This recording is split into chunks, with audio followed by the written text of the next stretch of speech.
Good evening. ఈరోజు మనం engineering మెకానిక్స్లో important topic గురించి తెలుసుకున్నాం. అదే మనకు వచ్చేసి explain the resultant of several concurrent forces అంటాం. కాంకరెంట్ ఫోర్సెస్ అంటే all forces are acting at same plane and intersect at same point is called concurrent forces అనమాట. ఇక్కడ వచ్చేసి మనకి F1, F2, F3, F4 అనేది ఒకే ప్లేన్లో ఉన్నాయి, కానీ ఒకటే పాయింట్ దగ్గర ఇంటర్సెక్టే ఉన్నాయి. దీన్ని మనం కాంకరెంట్ ఫోర్సెస్ సిస్టమ్ అని అంటాం. ఓకేనా. Next consider A particle as shown in figure subject to 4 forces. ఓకేనా, ఇది పార్టికల్ అనమాట. ఇంటర్సెక్ట్ పాయింట్ ఏదైతే ఉందో దాన్ని పార్టికల్ అంటాం. దాని నుంచి పోయే ఫోర్సెస్ అన్ని మనకి F1, F2, F3, F4గా కన్సిడర్ చేసినాం అనమాట.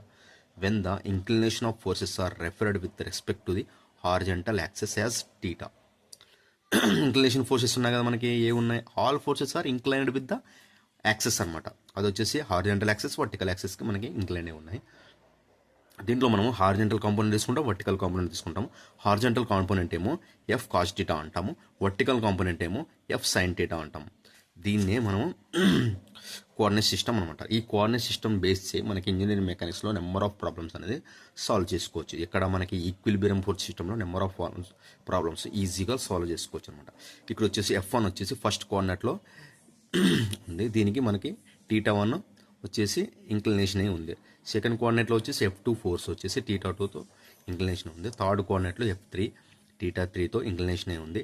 ఫోర్త్ కోఆర్డినేట్లో F4 θ4తో ఇంక్లినేషన్ ఉంది. ఫస్ట్ కోఆర్డినేట్స్ వచ్చేసి x యాక్సిస్ ప్లస్ ఉంటుంది, y యాక్సిస్ ప్లస్ ఉంటుంది.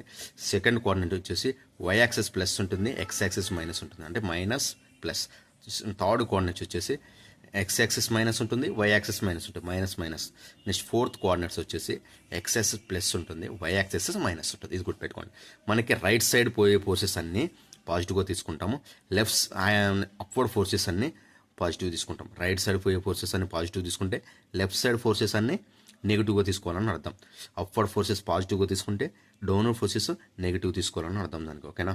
ఇప్పుడు ఇండివిజువల్ కోఆర్డినేట్ని మనము డివైడ్ చేసుకొని చూద్దాం ఒకసారి ఎలా వస్తుందో ఫోర్సెస్.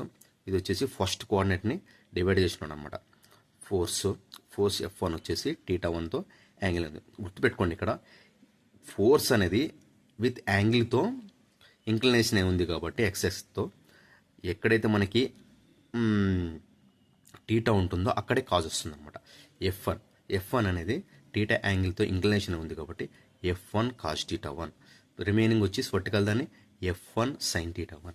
నెక్స్ట్ దీంట్లో మనకు సెకండ్ కోఆర్డినేట్స్ వచ్చేసి F2 inclination with θ2 with x axis minus F2 cos θ2. కాబట్టి ఎక్కడికైనా సెకండ్ కోఆర్డినేట్ కదా, సెకండ్ కోఆర్డినేట్లో వచ్చేసి x డైరెక్షన్ మనకి ఆపోజిట్ డైరెక్షన్లో ఉంది కాబట్టి minus F2 cos θ2. Next F2 sin θ2. ఇది వచ్చేసి అప్వర్డ్ ఫోర్సెస్ కాబట్టి పాజిటివ్ తీసుకున్నాం. ఇక్కడ మనకి రైట్ సైడ్ ఫోర్సెస్ పాజిటివ్ తీసుకున్నాం, లెఫ్ట్ సైడ్ ఫోర్సెస్ నెగిటివ్ కదా, కాబట్టి ఇక్కడ F2 అనేది లెఫ్ట్ సైడ్ యాక్ట్ అవుతుంది. లెఫ్ట్ సైడ్ అనేది డైరెక్షన్ చూపిస్తుంది కాబట్టి మైనస్ F2 cos θ2. నెక్స్ట్ మనకి వర్టికల్ కాంపోనెంట్గా తీసుకుంటే F2 sin θ2. Upward forces positive కాబట్టి పాజిటివ్ వచ్చింది. నెక్స్ట్ థర్డ్ కోఆర్డినేట్లో తీసుకుంటే F3 inclination θ3 with x axis. ఇక్కడ చూడండి మైనస్ F3 ఉంది. ఎలా వచ్చింది మనకి? F3 అనేది towards left side direction show చేసి చూపిస్తుంది కాబట్టి మనకి minus F3 cos θ3. Next force కూడా వర్టికల్ కాంపోనెంట్లో మైనస్ F3 sin θ3 వస్తుంది. మైనస్ ఎందుకు వస్తుంది? డౌన్వర్డ్ ఫోర్స్ యాక్ట్ అవుతుంది కదా, కాబట్టి minus F3 sin θ3. Next fourth coordinate F4 వచ్చేసి θ4తో ఇంక్లినేషన్ విత్ x యాక్సిస్ అనమాట, కాబట్టి ఇది వచ్చేసి మనకి డౌన్వర్డ్ డైరెక్షన్లో చూపిస్తుంది. నెక్స్ట్ రైట్ సైడ్ డైరెక్షన్లో చూపిస్తుంది కాబట్టి ప్లస్ F4 cos θ4. θతో యాంగిల్ ఇంక్లినేషన్ ఉంది కాబట్టి పవర్ హారిజంటల్ యాక్సెస్ ఏమొస్తుందంటే మనకి F4 cos θ4 వస్తుంది. నెక్స్ట్ వర్టికల్ కాంపోనెంట్గా తీసుకుంటే మనకి మైనస్ F4 sin θ4 వస్తుంది. ఎందుకంటే డౌన్వర్డ్ డైరెక్షన్లో షో చేసి చూపిస్తుంది కాబట్టి మైనస్ తీసుకుంటాం. Force direction towards the downward direction with inclination θ4 angle కాబట్టి మైనస్ F4 sin θ4. ఇది అనమాట. ఈ కోఆర్డినేట్స్ ఫోర్సెస్ ఏ డైరెక్షన్ చూపిస్తున్నాయి, ఏ డైరెక్షన్ తీసుకుంటే పాజిటివ్ తీసుకోవాలి, ఏ డైరెక్షన్ తీసుకుంటే నెగిటివ్ తీసుకోవాలి, θ ఎటువైపు ఉంటే కాస్ తీసుకోవాలి, θ ఎటువైపు లేకుంటే కాస్ తీసుకోవాలి, ఇది అర్థం చేసుకోవాలి. మనకి ఎప్పుడైనా కానీ దీంట్లో వచ్చేసి కీ పాయింట్స్ ఏమంటే right side forces are positive, left side forces are negative. Next upward forces are positive, downward forces are negative. This side is angle, us side taken as cos. ఓకేనా, ఎక్కడైతే మనకి ఏ డైరెక్షన్లో అయితే కాజ్ ఉంటుందో ఆ డైరెక్షన్ని cause ఏ డైరెక్షన్లో అయితే యాంగిల్ ఉంటుందో ఆ డైరెక్షన్ కాజ్ తీసుకుంటాం. ఏ డైరెక్షన్లో లేదో యాంగిల్ ఆ డైరెక్షన్లో సైన్ తీసుకుంటాం. Horizontal axis is cos taken as cos, vertical axis is taken as sine. Sine and cos depends upon the inclination of angle with force. ఓకేనా ఫ్రెండ్స్.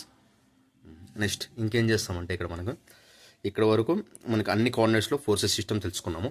ఫైనల్గా వచ్చేసి మనకి ఇక్కడ సమ్మేషన్ చేస్తాం అనమాట. Resolve the horizontal forces in x direction, resolve the vertical forces in y direction. Sigma F of x equal to summation of F cos theta 1, sigma F y equal to summation of F cos theta j వచ్చిన అనమాట.